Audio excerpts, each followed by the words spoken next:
In cardiac emergencies, every second counts. But AZORG faced a critical challenge. With 6 hospitals across the network, coordinating rapid STEMI care was increasingly complex.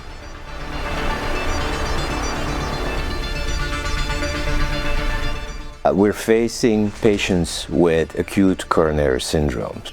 And essentially, it's a patient being faced with part of his heart dying.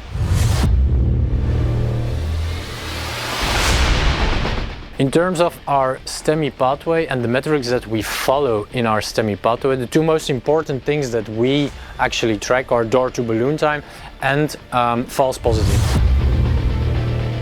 Our STEMI pathway before the artificial intelligence was quite simple. Emergency physicians, they took an ECG. We were talking about ECGs, but we did not have a good system to transmit it to each other. The experience was a difficult communication.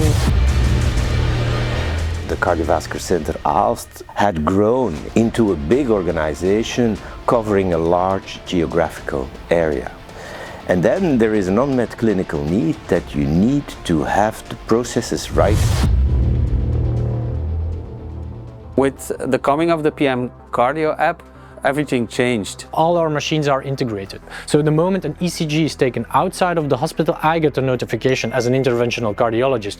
Hey, look, there is an occluded myocardial infarction. I already know exactly where he is and I can alarm my team almost instantly. And this now happens in 1 second, whereas previously it used to take several phone calls, several activation calls, and this is completely evaporated.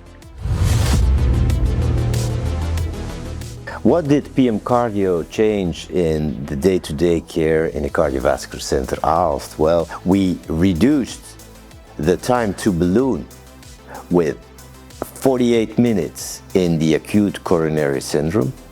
And for complex cases, there was a reduction of several hours of diagnosis and intervention time, translating into a better quality of care. After this AI implementation, there was more standardization and everybody used the same pathway. So this standardization led to a faster diagnosis, a better outcome, better care. PMcardio is really a boost or a next level, let's say, in this treatment because it eliminates all the time that we lose in treating these patients. The numbers do show us that a quicker diagnosis and a faster run-through of the pathway does lead to better P&L of the cardiovascular center.